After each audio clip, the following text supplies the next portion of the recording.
last August, education students went to Costa Rica and worked with residents at participants of our study were 9 Marymount graduate, undergraduate, and alumni, all studying special education or general education. And also the residents at Manos Abiertas, and at Manos the residents are children and adults with severe disabilities and permanent illnesses, specifically cerebral palsy and congenital Down intellectual disabilities. Our research took place at Manos Abiertas, which is a permanent residence in Costa Rica for individuals with special needs. Manos Abiertas Foundation is dedicated to the care and treatment of children and adults with severe disabilities and permanent illnesses. We focus most of our interactions with the adult residents. We weren't allowed to take many pictures of the residents due to privacy reasons, but this is one of the few clips that the residents took. The other picture is a picture of the main hospital, which houses more of the residents that have more severe medical needs than the children. The adult residents are behind the main hospital. These are a few of the activities that we did with the residents in the special education classroom.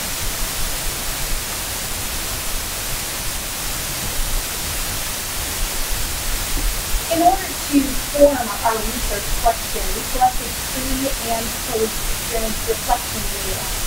This qualitative method allowed us to narrow our focus. All 9 participants expressed excitement over the opportunity to be able to learn about the culture of Costa Rica and also to develop strategies for working with the residents of Montana.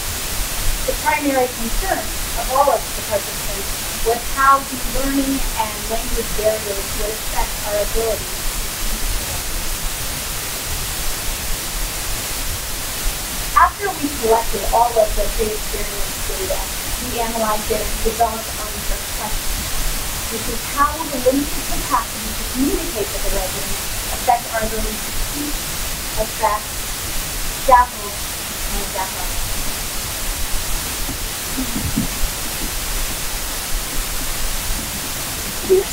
We found several studies that supported our research. The first study found that despite the differences in the ability to communicate, both teachers and students were able to make contributions in the classroom activities. Another study emphasized the impact of making sure that individuals who communicate non-verbally and those who communicate with them are equal partners in the communication process. And that you become aware of your own communicative strategies so that you can use different strategies and techniques to meet those needs of those learners that communicate non-verbally. All right, so before going down to Alajuela and visiting the residents in Costa Rica, we actually came up with the lessons and course materials here in the United States with the assistance of Dr. Ball. And we based these activities on recommendations that the special educator in Costa Rica provided with us from the previous year. So we went into it with very little knowledge of the individuals we'll be working with. That was done on purpose to kind of help us learn on the go and not have too many preconceived ideas before meeting the residents. So we had 4 main themes that we tried to develop our curricula around. The first was cultural exchange. We also looked at tactile literacy, self-advocacy, and then creativity and visual arts. So these were the 4 areas of focus. Some of the Marymount students that went down created a PowerPoint on what it's like to be an American, some of the sports, the food, the activities that we enjoy, and trying to establish connections with the Costa Rican culture as well to stress those connections and identify with the individuals we were working with. We also wanted to emphasize tactile literacy, so engaging residents and making sure that it was multi-sensory, the different activities that we were working on. So connecting colors and ideas and textures with the concepts that we were working on with them and in the activities that we developed. Self-advocacy was also a big goal of ours, was to help these residents become more self-confident and self-aware. They've created their own books, the All About Me books that you might have been familiar with working in kindergarten and as a younger student, just to help them share with us their favorite ideas, their dreams, their goals, and to tell us about themselves. And then with all of the activities we did, we stressed creativity and giving residents an opportunity to choose their own materials and really make these activities their own. So again, trying to emphasize that individuality and telling us about who they are and sharing their ideas and making the activities their own. One of the big projects that I was in charge of was the tactile literacy project. And as Kristin touched on, tactile literacy is a multi-sensory approach to literacy education. The students are interacting with the text and not only what they see and what they hear, but also what they can touch and feel, and even in some cases smell. So I took the very hungry caterpillar, and the caterpillar and the butterfly are big symbols in the Eurasian culture. And I took different materials and textures and colors and embellished the pictures with them. This multimodal experience is extremely important to students with disabilities because it provides them an alternative means to access the text so they can see it, hear it, and feel it. And the students also made their own tactile books that they used with the kids in the main hospital. And when we told the adult residents that they would be creating this book to use with the children, they were so excited and engaged because it gave a sense of purpose to the activity, and which is promoting our self-advocacy. That was one of our goals going to Costa Rica. One of the ways that we made this possible for some of the students that had limited fine motor was through the use of adaptive scissors. And these adaptive scissors were made possible from funds through CCC over at Marymount. One of the residents who had very limited motor function was only able to move his arms and hands just about like this. And he had never used scissors and he was able to cut at all. And through the use of these adaptive scissors for the first time, he was able to do that. And I will never forget the look on his face. He just lit up with excitement that he was able to do this for the first time. And he spent 2 hours making his book, his page of the book, because he was so meticulous in cutting each piece and doing it down. He was so excited to the end product. And he signed his name at the bottom so that everybody knew that it was him that made this page. So, at the end of all of our lessons, we compared the results of our pre and post reflection to really assess what we learned and the impact that it had. One of the things we were really concerned about was the communication barrier, not only for the spoken language, since many of us weren't fluent in Spanish, but also because many of the residents were nonverbal. But we found through using alternative forms of communication, either through inventive signage, facial expression, body language, and even one of the most profound for me was meaning conveyed with just a single touch. We were still able to form those essential, meaningful relationships with the residents and still convey the content that we needed to through our lessons. So the other activity that was incorporated in our work was the ability to scaffold. That was a skill that we definitely worked on trying to develop with our residents. And they really taught us that skill. We went down, we were really nervous because we didn't know the population we were working with. And we learned to work with them in understanding where they were coming from and what their capabilities were. So that scaffolding component is all about assessing where the residents are coming from, what strengths they're bringing to the table, and then going in the positive direction, emphasizing those skills and capabilities and helping them to develop those. But also trying to make sure we didn't contribute to learned helplessness and help them too much in areas that they were totally capable of doing. So it was really about establishing that communication with them and having them tell us and share with us what they were able to do.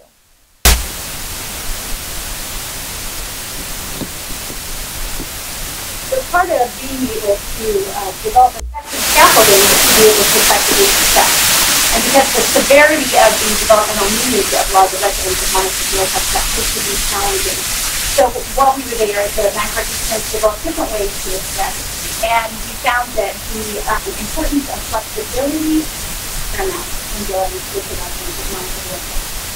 The most important lesson that we learned while we were there was that human connection, often unspoken, can trump all of these communication barriers. The thing that we were most worried about, we ended up being able to overcome a lot easier than we had anticipated.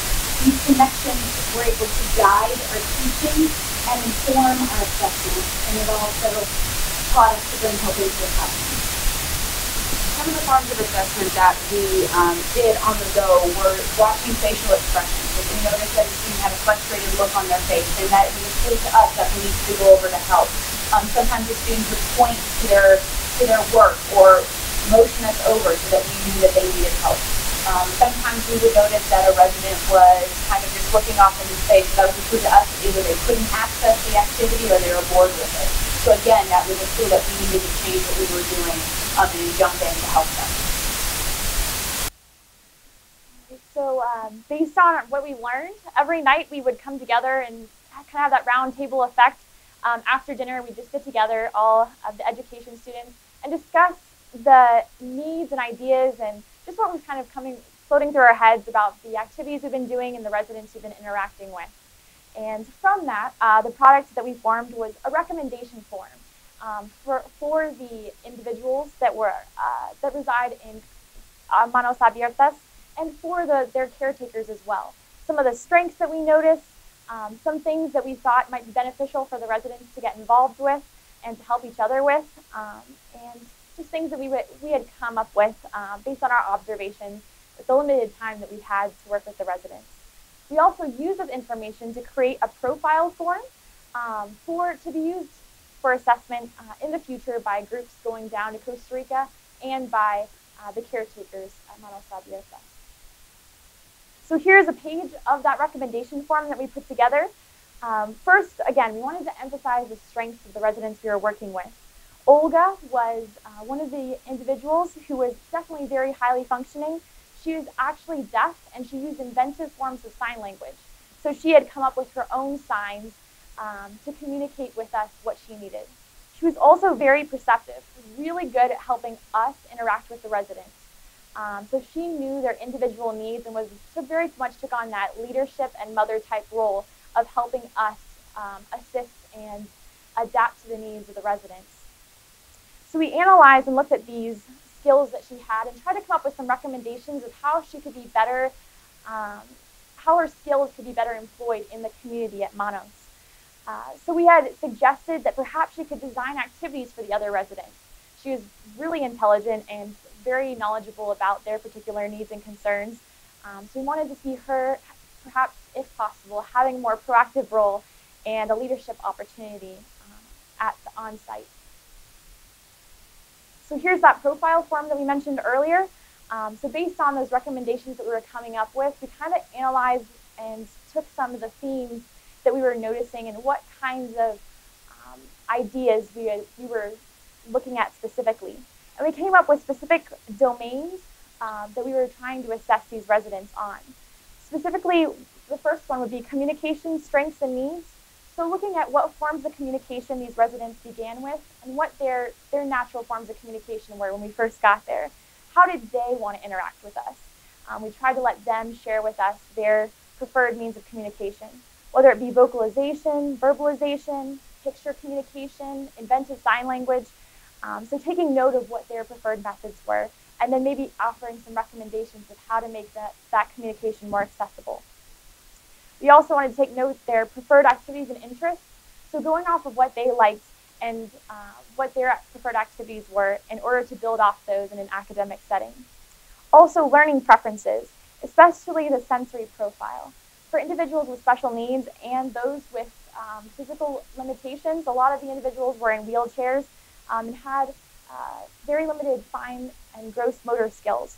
So how they were able to interact with us, whether it be picture communication or vocalizations, we wanted to incorporate those in their learning preferences and see how they preferred to interact with their environment.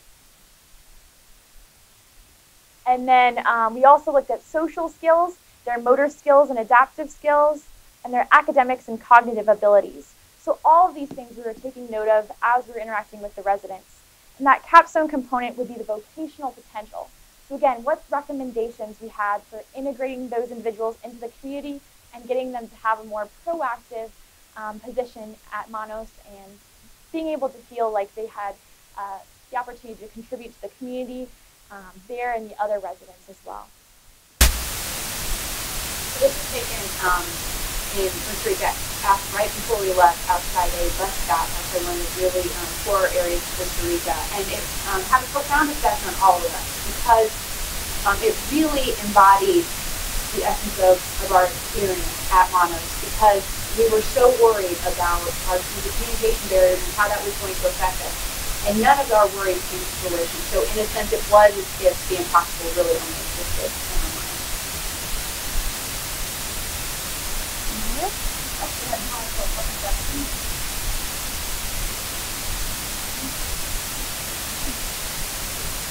Yes, ma'am.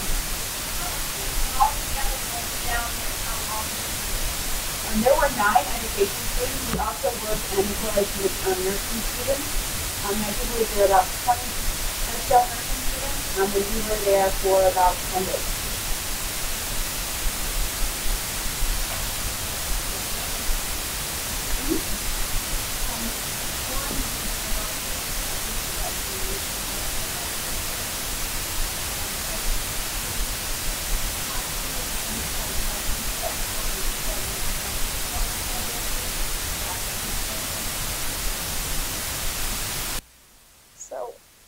Well, one thing, or yeah, so one idea that we were working on, thinking about implementing, was that we really wanted to pilot this in a setting that we could observe here in the U.S. So I know that there's a program called the Stratford program at Woodlawn High School. So working with individuals in this immediate area with special needs in that self-contained classroom. And we think it'd be a great idea to have students try to have the opportunity here in the States to pilot that profile form and just practice assessing individuals' needs and then making recommendations based on that. So perhaps in the future that might be an opportunity for Marymount students to partake in.